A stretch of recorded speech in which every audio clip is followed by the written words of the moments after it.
So arrays and the join operator, or the ampersand. We're going to build sort of a toolbox to get to the point where we're going to apply those things that we learn in the context of an array formula. That toolbox is going to consist of looking at the index function, the match function, utilizing the index and match function together, and then we're going to use that concept in an array formula. So join operations using the ampersand. We're going to begin by looking at the index and match function, which if you don't know the index and match function and what you can do by utilizing them in combination, it's a good thing to know to have in your Excel toolbox. So we're going to begin there, and then we're going to build an array formula using the index and match function. So the index function enables you to define a range, a region, called an array, in the argument. In this case, it's B10 to cell E13. And then define within that region what row and what column to triangulate to identify a cell whose value will be returned by the function. So currently those arguments, the row number is number 3, the column number, which is an optional argument, it's also number 3.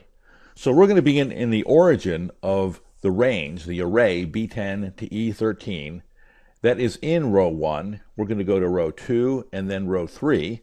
We are in column 1 at this point, and we're going to go to column 2 and then column 3, and we're going to find 307 in the cell, D12. Since the column number is optional, we could also instead build an index function with a range reference to either a row or a column. We have a column that we're referencing, cells B15 to B18, and within that column we're going to pull out the content in the cell that's in the third row. 1, 2, 3 brings us to cell B17, and the content is the number 2. The match function is sort of the inverse of that. The match function begins with a value that we're going to look for in a lookup array, which in this case is defined to be cells B20 to B23. The match type is an optional argument. I have 0 defined to be that match type, which is going to find for us an exact match. And when the match function finds the number 2, it is in the third row or the third position in the range that we've defined as the lookup array. In this case, it's a column.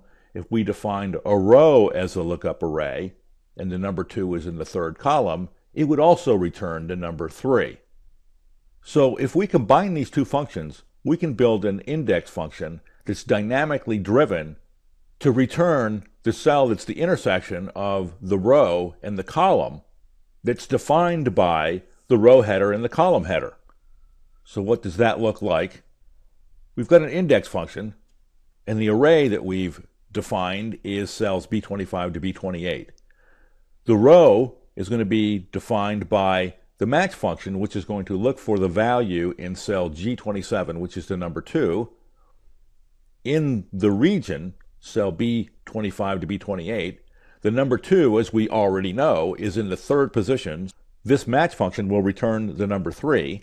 The optional column argument is going to be defined by another match function, which is going to look for the content that's in cell G28, which is the letter B, within the lookup array B25 to E25, and it's going to return the number 3 because it's in the third column in that lookup array. And again, we're looking for an exact match. So we begin at the origin, which is row 1, go to row 2 and then 3. We are in column 1, we go to column 2 and then 3, and we have the index function return 307, which is the content of the cell that's the intersection of that row and that column. And since it's dynamically driven, we can input C and get 257 because that's the intersection of the fourth column and the third row. So now that we have that as a sort of a foundation, we're going to apply or build an array formula using the index and the match function. I've done that here, and I've got a text version of that formula right next to it. So this formula is going to look in the array defined to be cells 09 to 023. So it's one column of numbers, and the row reference is going to be determined by the value returned by the match function. Probably the best way to show you how this works is to go to the Formula Evaluator, which is on the Formulas tab, Evaluate Formula. The Formula Evaluator will step through a formula and evaluate each component of the formula, in this case beginning with the content that's in Q9. It's underlined, and when I press or left-click Evaluate, Q9 will be evaluated to the content that's in that cell, which is the name Sam.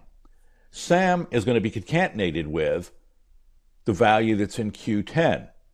So we have Sam that's concatenated using the ampersand with the content that's in cell Q10, which is the word South.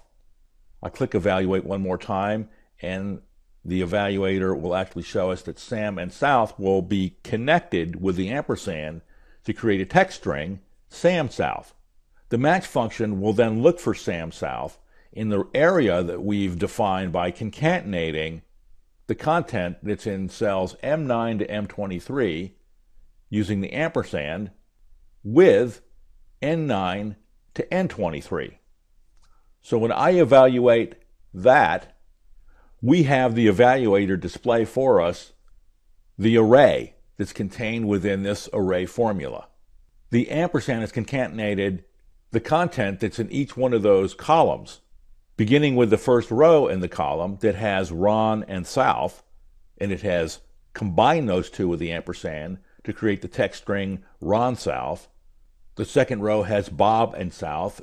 That's concatenated to say Bob South, and so on.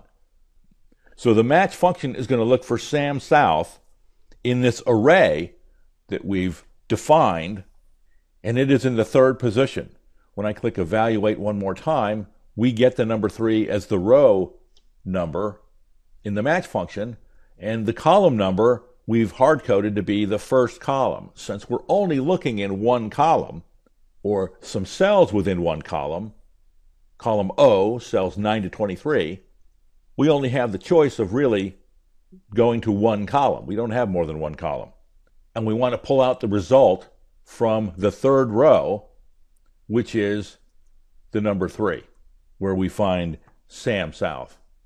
And since this is dynamically driven or dynamically built, we can also change the content and have the formula return to us the place where we find John South, which is in the 5th position. One more thing, that you can use this in place of a VLOOKUP, because what we've done is looked up the value in a column and had the formula return the value that's in an adjacent column. And this column doesn't have to be to the right of where we're looking. I'm going to move it to the left, and it works just fine looking to the left. And obviously we wouldn't have to necessarily look for 2 values in 2 different columns. We could look for 1 value in 1 column. So that's the join operation using an ampersand. We looked at the index function, 2 versions of the index function, and the match function, and then we combined those 2 functions into one formula and created a dynamic index function. And then we expanded the capability of the index function by converting that to an array formula, where the match function was actually looking for the value in 2 columns as opposed to 1. And finally talked about how we could use this in place of the VLOOKUP function.